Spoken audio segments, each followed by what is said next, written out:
Good morning students. आज हम micro economics के तहत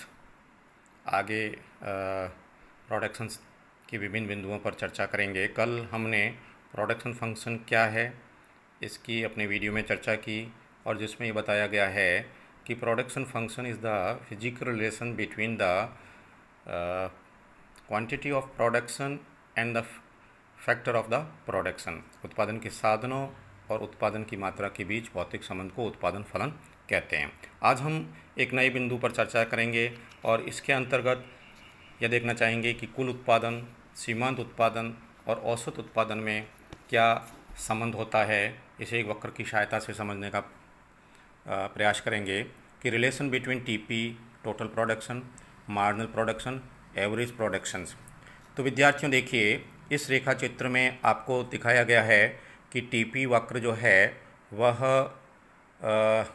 आपको प्रारंभ में बढ़ता हुआ फिर ए बिंदु पर आप देखिए मैक्सिमम हो जाता है और इस वक्र के एक्स अक्ष पर हमने परिवर्तनशील साधन श्रम की इकाइयों को दर्शा रखा है और वाई अक्ष पर कुल उत्पादन को दर्शाया है।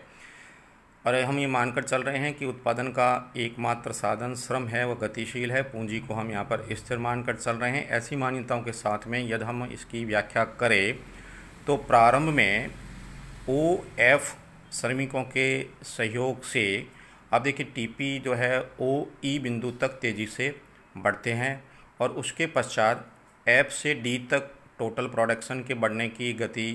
में थोड़ा परिवर्तन आता है, जो कि आपके बिंदु सी पर दर्शाया गया है। इसके साथ ही हम और उत्पादन की मात्राओं को यदि लगाते जाते हैं, यानी श्रम की मात्रा को बढ़ाते जाते हैं, तो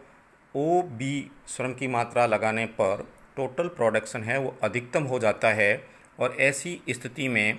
आप देखिए टीपी वक्र मैक्सिमम हो गया है ए बिंदु पर और साधनों की श्रम की मात्रा लगाई गई है ओ बी, और इसके पश्चात भी यदि श्रम की मात्रा लगाई जाती है तो उत्पादन बढ़ने की बजाय घटने लगता है, यानी परिवर्तनशील अनुपातों के तीसरा नियम क्रियाशील हो जाता है, जहां श्रम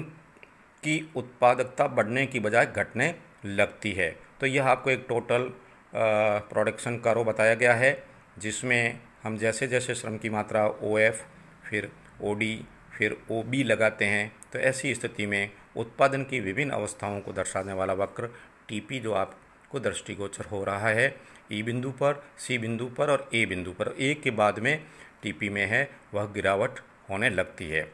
तो इसके साथ ही आप देखिए कि हम कुल उत्पादन का संबंध के साथ साथ औसत उत्पादन और सीमांत उत्पादन को भी देख सकते हैं और इसके लिए इसी वक्र के साथ में हमने जो एपी कर्व और एमपी कर्व का बता रखा है। इस वक्र में आप देखिए कि जब टोटल उत्पादन तेज़ी से बढ़ता है तो उस स्थिति के जो बिंदु ई है जहां ओ एफ श्रमिकों की मात्रा लगाई गई है और इस बिंदु पर आप नज़र रखिए, ध्यान दीजिए, एवरेज प्रोडक्शन कर्व है वो तेज़ी से ऊपर की तरफ बढ़ रहा है। तो यह एवरेज प्रोडक्शन होता क्या है? उत्पादन की एक अतिरिक्त साधन की मात्रा लगाने से कुल उत्पादन में होने वाला परिवर्तन, उसे हम कहते हैं सीमांत उत्पादन, एमपी। पुनः बोल रहा हूँ, उत्पादन की साधन की एक अतिरिक्त मात्रा को लगाने से कुल उत्पादन में क्या परिवर्तन होता है उसे हम सीमांत उत्पादन कहते हैं। और सीमांत उत्पादन वक्र को आपको टोटल प्रोडक्शन कर्व से जो ड्रॉ किया गया है और वो दर्शा रहा है कि जैसे ओ एफ श्रमिक लगाते हैं तो कुल उत्पादन ओ ई बिंदु पर तेज़ी से बढ़ता है। आप देखिए हमारा सीमांत उत्पादन वक्र जो नीचे दर्शाया गया है, इसके ई बिंदु तक सीमांत उत्पादन में भी तेज़ी से वृद्धि होती है। सीमांत उत्पादन वक्र को हम कुल उत्पादन वक्र की स्पर्श रेखा से, टेंजेंट लाइन से जो है कुल उत्पादन वक्र का जो ढाल बताती है उससे सीमांत उत्पादन याद कर सकते हैं। फिर इसके पश्चात हम सी बिंदु पर देख रहे हैं, तो सी बिंदु पर हमने जो टेंजेंट लाइन खींची है ओ सी, इस रेखा से आप देखिए कि ओ डी श्रमिक लगाने पर टोटल उत्पादन ई बिंदु के बाद में ई के आगे जो गिरने लगता है और यह ई के आगे पॉइंट जो है, जो मैं इसमें आपको ग्राफ में बताना चाहूँगा, ये बिंदु जो है, ये बिंदु, ये सी बिंदु है।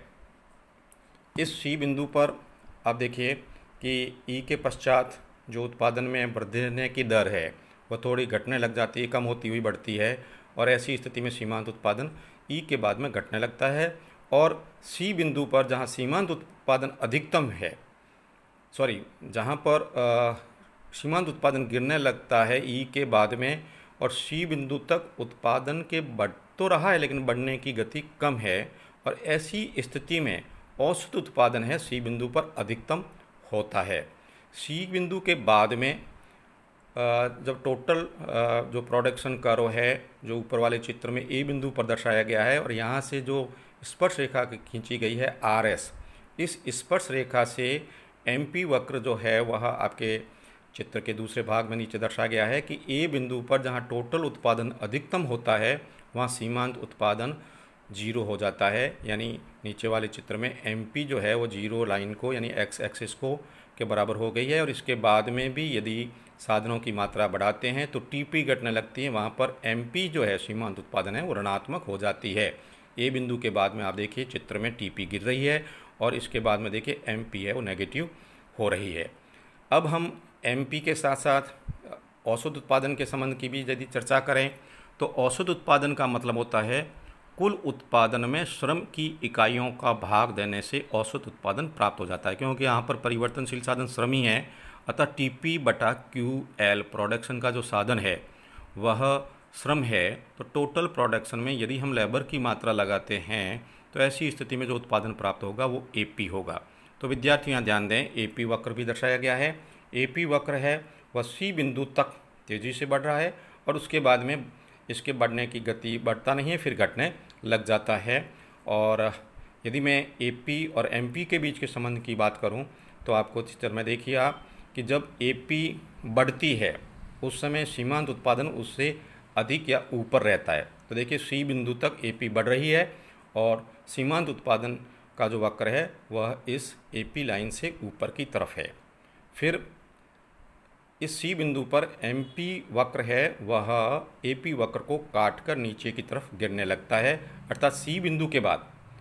AP घटने लगती है, और जब AP घटने लगती है तो MP उससे नीचे हो जाती है। तो C बिंदु के बाद रेखा चित्र से देख रहे हैं कि जब औसत उत्पादन घटता है तो सीमांत उत्पादन उससे नीचे होता है,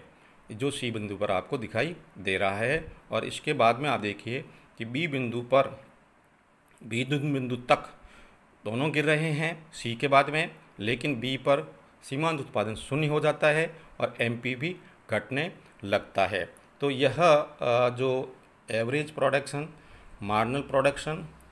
और टोटल प्रोडक्शन का जो कंसेप्ट है वह आप यहाँ पर समझने का प्रयास करें कि किस प्रकार TP के टोटल प्रोडक्शन के बढ़ने की दशा में औसत उत्पादन क्या होता है, सीमांत उत्पादन क्या होता है, और किस स्थिति पर सीमांत उत्पादन गिरने लगता है, अर्थात श्रमिकों को लगाने के बाद में उत्पादन में जो बढ़ने की दर है वह घटती हुई हो जाती है, और जहां सीमांत उत्पादन शून्य हो जाता है इसका मतलब यह होता है कि अब अतिरिक्त श्रमिक को लगाने से उत्पादन में वृद्धि होने की बजाय B बिंदु तक उत्पादन में शून्य हो जाता है, और उसके बाद का मतलब यह है कि उत्पादन बढ़ने की बजाय घटने लगता है, अर्थात यह उत्पादन में हास नियम क्रियाशील हो जाता है। यहाँ पर अतिरिक्त साधन को लगाने से उत्पादन घटने लगेगा। तो ये हम जो TP, MP और AP के संबंधों के साथ साथ हम आगे के अध्ययन में ये देखेंगे कि किन किन अवस्थाओं में उत्पत्ति का वृद्धि नियम, उत्पत्ति का क्षमता नियम और उत्पत्ति का ह्रास नियम क्रियाशील होता है। वह आप यदि इन वक्रों को अच्छी तरह से समझ लेंगे तो आपको वह बात भी अच्छी तरह से स्पष्ट हो जाएगी कि किस दशा तक हम उत्पत्ति का वृद्धि नियम क्रियाशील कह सकते हैं। जो परिवर्तनशील अनुपातों का नियम हम देखेंगे तो उसके अंतर्गत देखेंगे कि कहाँ तक साधनों का बढ़ता हुआ उत्पादन मिलता है, फिर कहाँ पर स्थिर उत्पादन मिलता है, और फिर उसके बाद में उत्पादन ह्रास नियम क्रियाशील हो जाता है। तो एक बार आप इस डायग्राम को अच्छी तरह से बना लें और उसके बाद आप इस पर समझने का प्रयास करें, ताकि आगे के जो हम उत्पत्ति के नियम पढ़ेंगे तो उस समय हमें काफ़ी कुछ इससे सहयोग मिलेगा। धन्यवाद छात्रों। हम आगे के अगले वीडियो में माइक्रो इकोनॉमिक्स के अन्य टॉपिक के साथ आपसे रूबरू होंगे। इससे संबंधित जो भी समस्या है आती है तो आप फ़ोन करके संपर्क करें और उसको समझाने का प्रयास करूँगा। धन्यवाद।